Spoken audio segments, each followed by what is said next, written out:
When a story about revenge, anger, violence, classism, racism is called the greatest love story of all time, I think it's fair to do a double take. Either the person claiming this statement has had an absolutely traumatizing time in love, or there's a significant misunderstanding going on. But there is an alternative, one that we're going to discuss at length today. Perhaps there's a pair of quotation marks around the title that are doing some very, very heavy lifting. If it isn't yet evident, I'm talking today about Wuthering Heights, the conversations that have come out of this movie adaptation, and the way that the internet is up in arms. Is Wuthering Heights being TikTokified for a Gen Z audience obsessed with glitz, glamour, fast-paced content in an attention economy?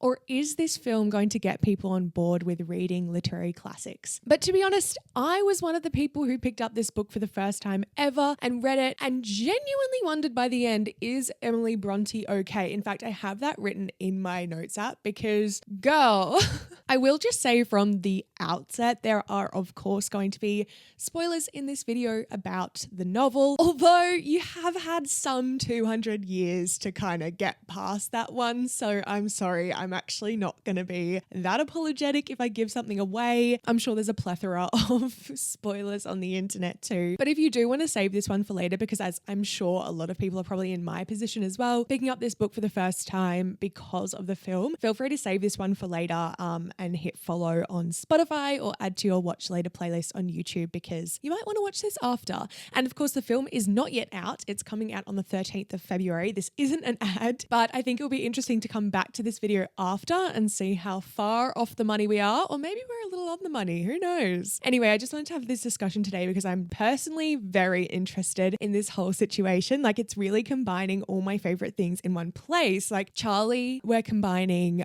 Jacob Elordi, got Barbie in there, and we've got a literary classic, which to be honest, I might be a converted fan of. I never used to read the classics, but we're going to get all into that a little later. So let's get into it. Also, if you haven't noticed, I got myself a new camera.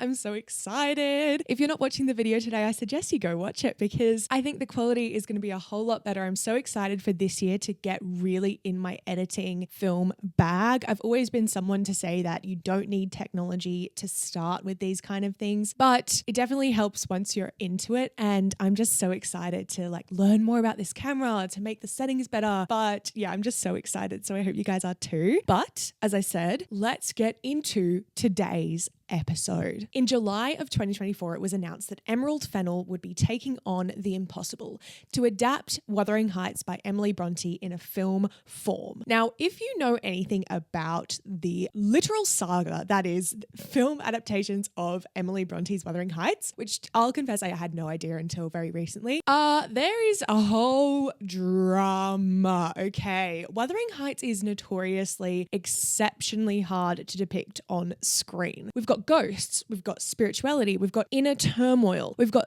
really, really gruesome scenes. If you're picking up what I'm putting down, like if you remember that first scene with the glass in the hand and it's just potentially even too graphic for screen, which is why a lot of people say that it has been adapted to be this yearning love story, when really when you pick up the book, it is a violent revenge plot. We'll get into that all a little bit later, but this was never going to be an easy feat. And I think because we're also dealing with a very strong protective fan base of Bronte fans, because this is Emily Bronte's only ever works. If you know anything about Emily Bronte, she's a woman from Northern England and she had to actually publish her books under a male pseudonym alongside her two sisters when they did start writing. Her book is a very heavy class commentary, also very much looks at trauma and cycles of abuse as well. And so I think people are very protective of this book because it says so much and it's so personal, right? And so when it gets manipulated to be this greatest love story of all time, it's actually kind of fair and reasonable that so many people who have connected with this really deep, almost extreme novel feel hard done by when it's cast over as some sort of love story. But of course, I'm borrowing the term the TikTokification of Wuthering Heights from an incredible Substack piece that I read recently, which really just just summed up my feelings about the concept of witnessing a whitewashed Heathcliff on screen confess his love for Kathy while Charlie XCX house music plays in the background.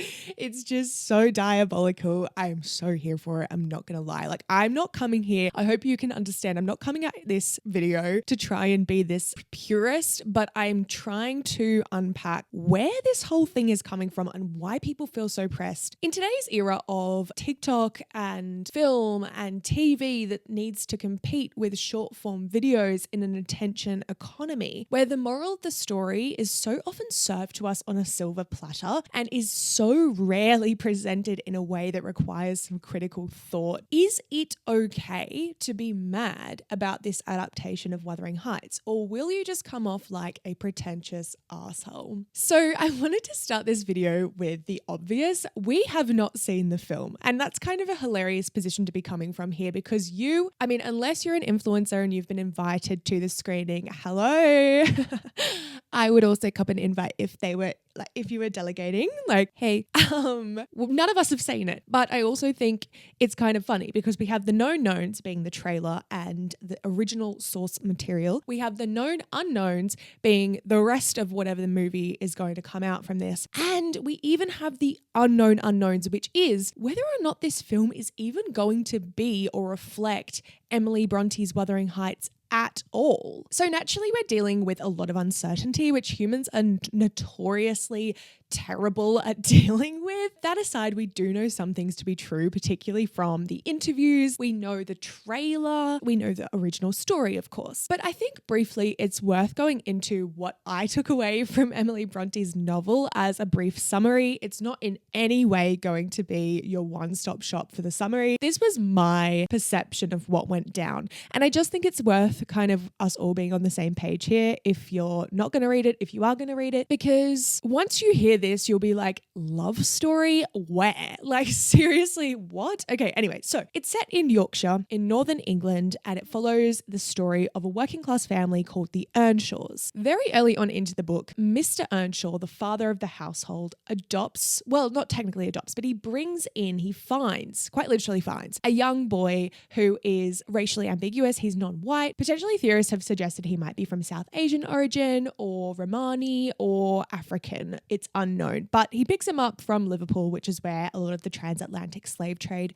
was happening in that era. It's also set in the late 1700s, early 1800s as well, and essentially it follows the story of abuse that then occurs. Because of Heathcliff's racial ambiguity, he very quickly is marginalized by the eldest brother in the family. He is heavily abused and he is also essentially dehumanized. He only really finds friendship in Kathy, the youngest daughter, and they end up developing a bit of a romance over time. But Kathy is also deeply flawed and wants to marry for social upward mobility and class, as you do in a working class family back in those days. And so she doesn't really take Heathcliff's love for her seriously because she can't really act on it. Heathcliff is obviously deeply saddened by this, and he he has his issues, right? So he kind of gets like really, really, really abusive himself and turns into a really horrible character. But you're not exactly liking anyone in this story, I'll put it that way. I never for 1 second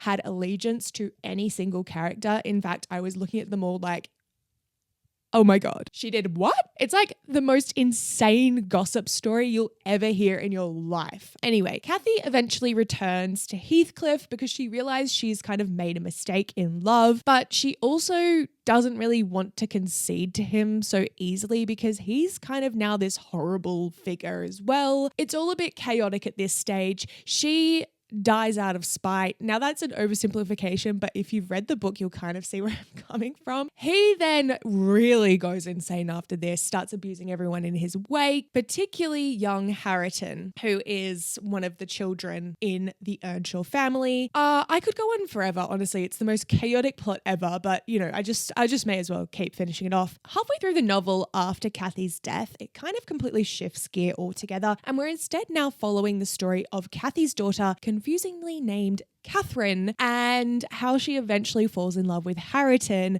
one of the Earnshaw children, so her cousin. Yeah.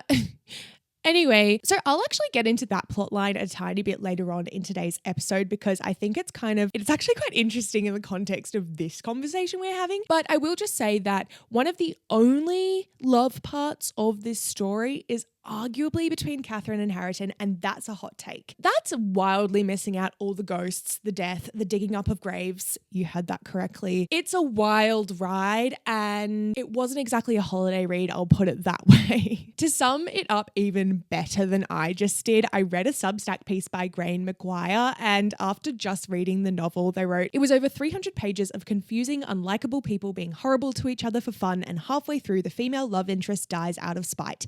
I did not get what the fuss was all about. Now, if you didn't follow all that, that's totally fair and reasonable because Samantha Ellis has also written for The Guardian that actually it is impossible to adapt this story on film because of all of the violence, the cruelty, the plot shift. It's very challenging to pick that all up in a way that is engaging to a viewer, let alone a 2026 viewer. What we've seen from the trailer, though, is something completely different to what I just said. And of course, the words, the greatest love story of all time. We have Margot Robbie being cast as Kathy, despite the fact that in the novel, Kathy is supposed to be 17 years old. We, of course, have a whitewashed Heathcliff through Jacob Elordi, who very much does not represent the racially ambiguous background that Heathcliff has. And in fact, I would even go as far as saying the story would not exist if it weren't for Heathcliff's non-whiteness. Like, we really witness in the story the cycles of abuse and trauma experienced by Heathcliff, dehumanization, marginalization, intersectionality with class and race together, and the fact that his love for Kathy is considered illegitimate or undermined because of his social status. So it is kind of wild, and I see why people are so up in arms about this particular casting choice, because what on earth kind of story are you actually telling if he is white? Which is, I think, why a lot of us are thinking, wow, okay, it must be a completely different story altogether. But of course, one of the more recent points of contentions that has come out with the trailer is the costumes, the red latex of it all, which make it very, very, very clear that this film is not trying in any way to be historically accurate. What we've seen is red latex, shine, sparkles, hats, different eras being blended together. And I think one thing that people have really got their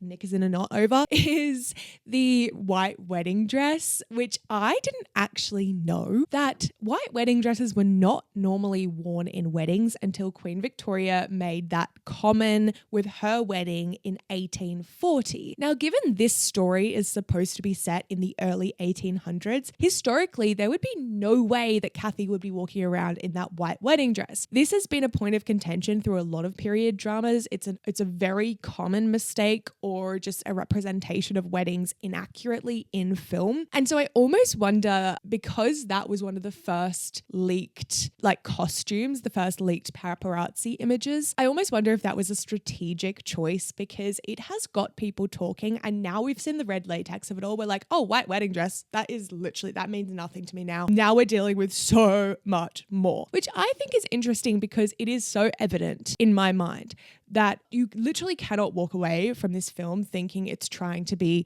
factually correct. And in fact, for Vogue Australia, the costume designer of the film, being Jacqueline Duran, who also was behind the famous Atonement green dress, said, "Our dates are all confused in the sense that we're not representing a moment in time at all. We're just picking images or styles that we like for each character. Everything was really incorrect for the period. Shiny, sparkly, overdone." Now, the author of this Vogue piece, Radhika Seth, wrote that Wuthering Heights was always envisioned as a kind of fantastical fever dream, a contemporary take on a 50s soundstage melodrama which gleefully mixes historical references with glitzy modernity. Now, if you're a fashion historian or really into fashion history, you're probably going to disagree with me here, and that is so fine. But I personally don't necessarily have a problem with the factual inaccuracies in fashion when we're dealing with period dramas. I understand it can be jarring and take you out of the period, but what I think we've noticed noticed recently is a lot of period dramas that aren't actually tethered to a specific period at all and instead are just representing the olden days. Bridgerton, for example, no one really knows what specific period that's supposed to be set in because it uses so much design from so many different elements, and the fashion is always very random and doesn't necessarily work together in a way that would have historically worked. And so when we're seeing what's come through with Wuthering Heights, obviously Wuthering Heights is that kind of thing on steroids. I don't necessarily have a particular problem with it if it's going to just be a parody on Wuthering Heights anyway, which is looking more and more likely that it will be. We could sit here if we wanted to and have a conversation about iPhone face and the concept of having house music play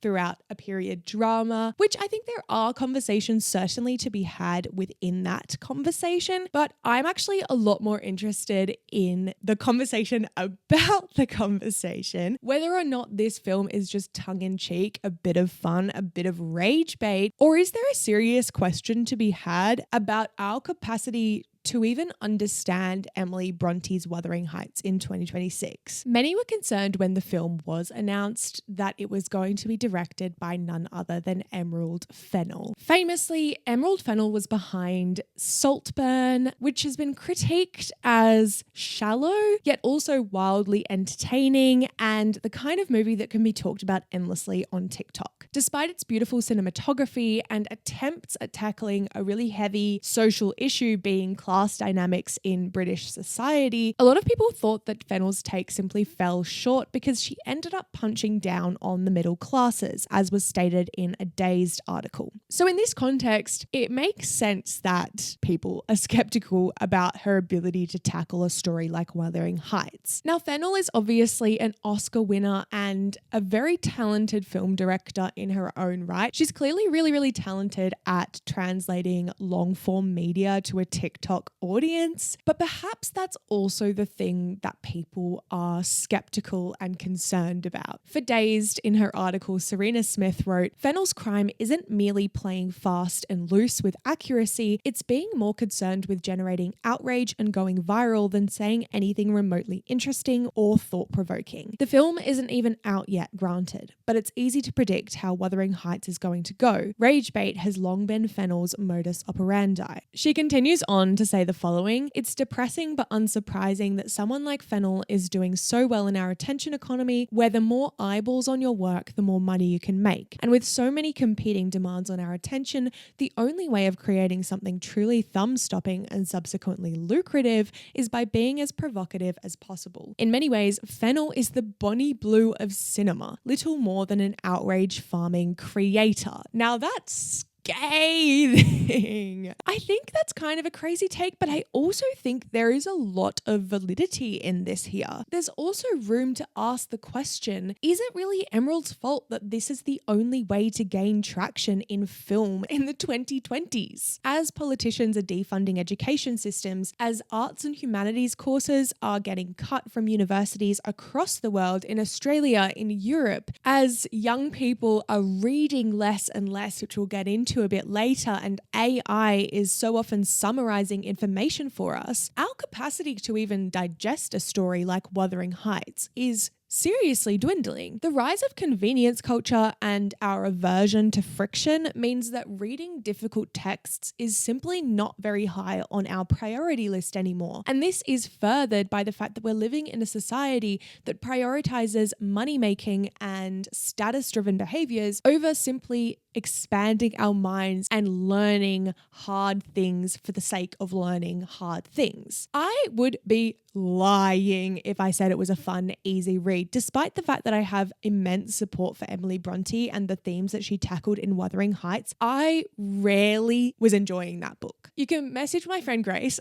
We were on holiday together, and the entire time I was like, I am struggling so much. I don't know what they're saying. Like, am I this stupid? What's going on? And that's me being really honest there, but I think a lot of people feel that way about reading the classics, particularly Wuthering Heights. It's challenging. You need literally grit in a context where so many of us have limited spare time and so many of us are prioritizing profit-driven behaviors because we have to in today's today's high cost economy, it's not necessarily our fault if we're not picking up difficult books to read in our leisure time. Again, there's so much amazing modern fiction as well today that it takes a lot for me to go, yeah, I'm going to really try and stretch my brain here and read something hard when half my job is, studying hard things, researching. When it comes to the end of the day, I just don't want to have to deal with hard stuff. I don't think that's a radical take. In fact, I think a lot of people feel that way too. But I do think that there's something to be said and a conversation to be had about a society that doesn't value that grit and challenge anymore. I came across a TikTok of someone else who had also read Wuthering Heights recently, and it was quite comforting because she was so well spoken. So to hear that she also had some challenges in reading the text was like, oh, thank God.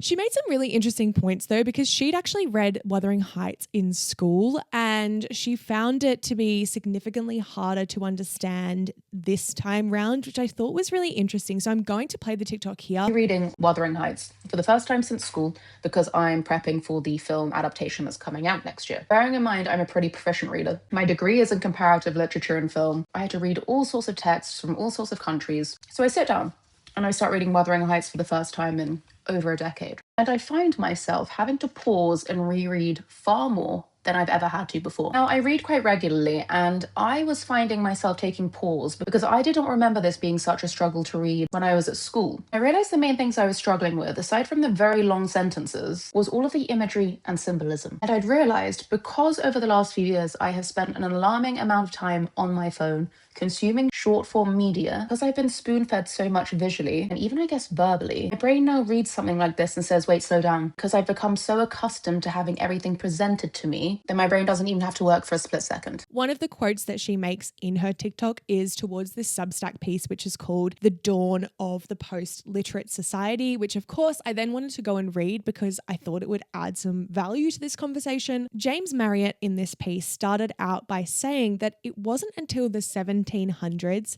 that the printing press revolutionized the ability to read. He says the printing press was one of the most important revolutions in modern history, as it enabled everyone to read, regardless of class or social status. Once considered only an elitist pursuit reserved for the wealthy few, was suddenly democratized to every man, woman, and child. He says directly, reading began to be considered as a fever, an epidemic, a craze, a madness. As the historian Tim Blanning writes, conservatives were appalled and progressives were delighted that it was a habit that knew no social boundaries. Suddenly, information was democratized to everyone, and people from all different walks of life could read, consume, digest, and then write their own stuff for other people to read and understand their perspectives from. Emily Bronte herself was a beneficiary of this era. It would have been very challenging had the printing press not been invented for Emily Bronte to have a name for herself and to be able to create something like Wuthering Heights. Still, obviously, there were barriers and gatekeeping around who would have access and who would be able to create the works that would go down as the classics. And yet, today, Marriott writes, we're living through what could be considered as a counter-revolution, or what he says, the screen revolution. To quote him directly again, in America, reading for pleasure has fallen by 40% in the last 20 years. In the UK, more than a third of adults say they've given up reading. The National Literacy Trust reports shocking and dispiriting falls in children's reading, which is now at its lowest level on record. Now, Marriott largely pins it down to the smartphone, stating these hyper-addictive devices centered around rage bait have absolutely almost everything to do with our dwindling attention spans and our lack of desirability around reading a challenging book or reading a book altogether. Marriott quotes a study, which I'll leave in the description, where it's basically found that young people, young college students, are struggling more than previous college students in unpacking and understanding difficult texts like Charles Dickens, and that overall IQ levels are actually declining. Perhaps it's not just the smartphone though, but the context in which the smartphone has become popularized. Coupled with neoliberalism and capitalism, which as I've mentioned before, drive that profit-driven behaviors, learning for the sake of learning is almost considered radical or redundant. This is particularly prevalent in the context where education is not free anymore in many places. Sure, it is in Europe, but here in Australia, we have our HECS debt, and over in the United States, it's extremely expensive to study at university. So if you're studying something like creative writing, a lot of people will think that there may be some class connotations to that maybe you're feeling financially supported enough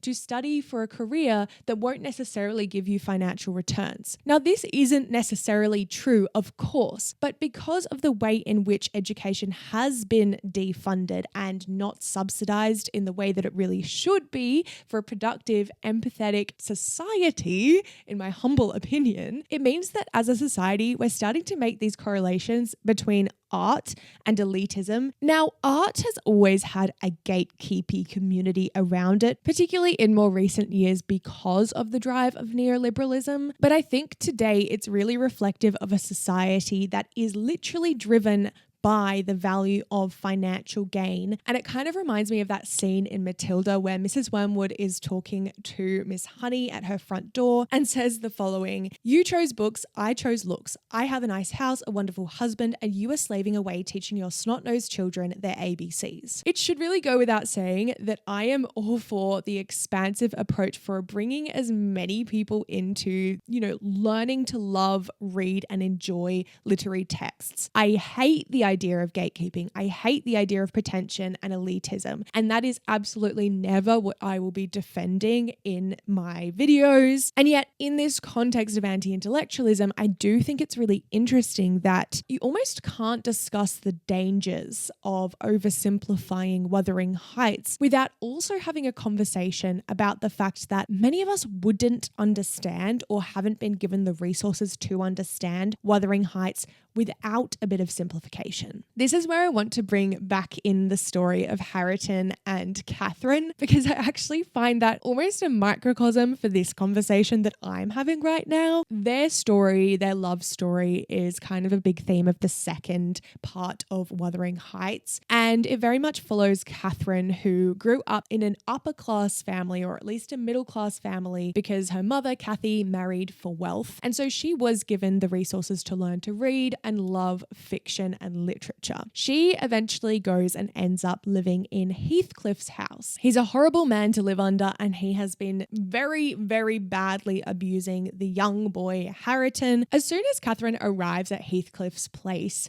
she starts teasing Harriton for his lack of literacy and for his inability to read. She is very much described as someone who loves books, who's always reading, and Harriton is a working class boy who was never given the resources to do that. Because we've been following Harriton's family through literally generations by this point, the reader is put in this interesting position where we can fully see how the cycles of abuse, his class situation, and social standing has meant that reading was never something he was given the opportunity to do. He never really had the time to do it. No one had the ability to give him enough attention to teach him those skills, partly because no one really had those skills themselves in the family. Heathcliff, I think he did go off and get an education, but he hated Harriton. Part of his abuse, arguably, to Harriton was not affording him the grace to give him those skills. So when Catherine comes in and she's teasing him and she's awful to Harriton, you really side with Harriton because it's so awful to witness the nasty elitist behavior from her, being so ignorant of her own class privilege. And yet, towards the end, they develop a bit of a friendship and affection, and one of the most tender moments in the novel is when she decides to sit down and teach him how to read. Samantha Ellis has written for The Guardian that this scene has interestingly never made it on screen, and while that might also be due to the fact that it's just a lot, like to eventually find yourself up there in a 2-hour movie would be whiplash to say the least. But I do think that's particularly interesting that scene hasn't been granted much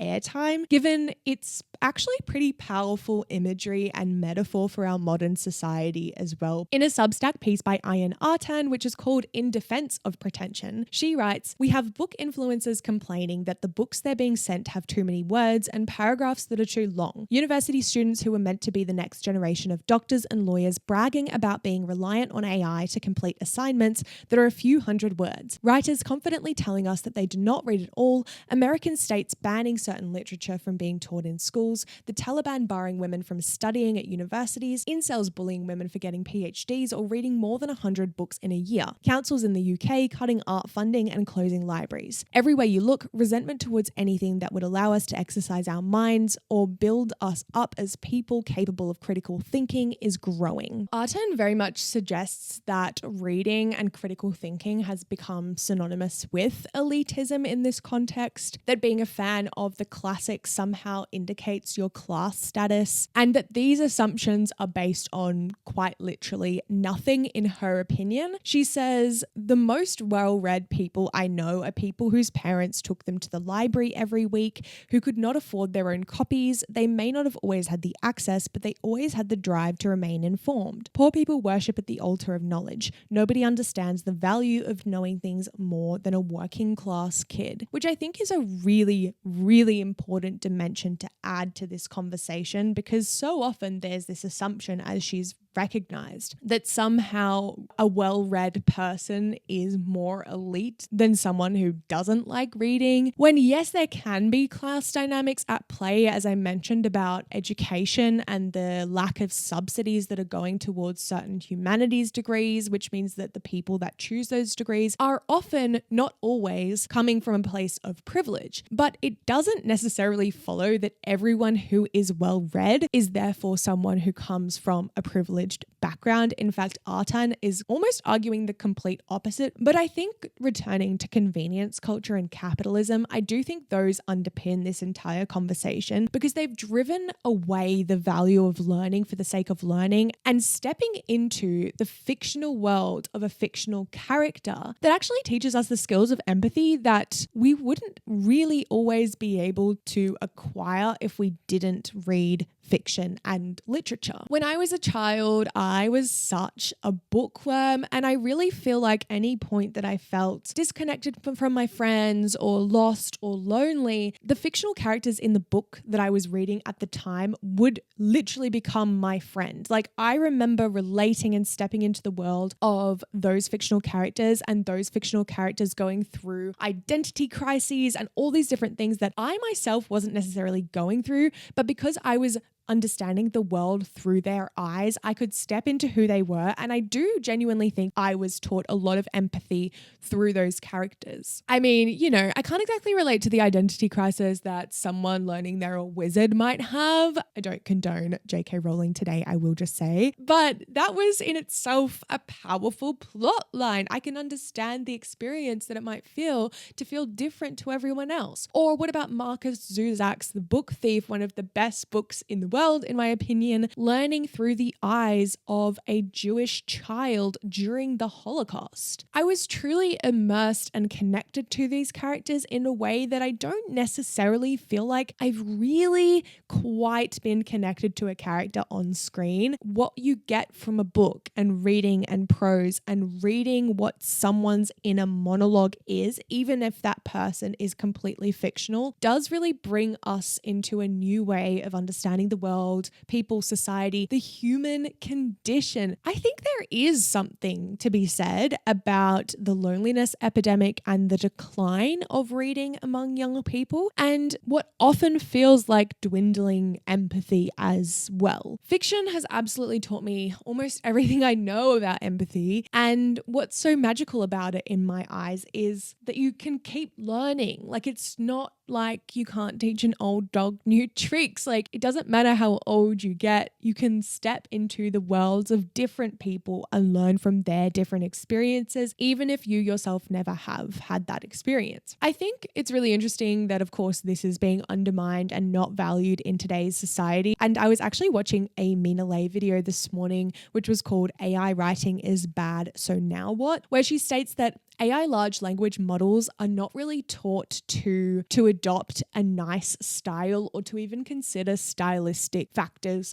at all, because that wasn't deemed as efficient or an economic incentive for the creators. Again, there's this decision to prioritize profit maximizing behaviors over style and creativity. And the effect of this decision is literally that how a person absorbs information, the way something's been written, the depth depth and prose is simply deemed to be not worth a decision maker's time when creating something like AI. And so finally returning to Emerald Fennell's Wuthering Heights, I do think this discussion can get a little silly because I think to enjoy this film, which I'm sure many of us will, like I am so excited to watch this film, I'll be so real, doesn't necessarily mean you're renouncing Emily Bronte's Wuthering Heights. And it also doesn't necessarily mean that you're going to walk away thinking that Bronte's Wuthering Heights is more elite or pretentious than Fennell's iteration. But to suggest that this film is going to bring more people into the world of classics and literature is probably an overstatement and a stretch, because I can guarantee so many people are just going to walk out of that cinema thinking that that was the story of Wuthering Heights and not really delving further into what Wuthering Heights is all about, unless there are significant allusions made to the novel which encourage people to read it, which I don't necessarily know whether or not Fennell is going to do. That in itself isn't a crime. I don't think it's necessarily a problem to make an adaptation which doesn't encourage people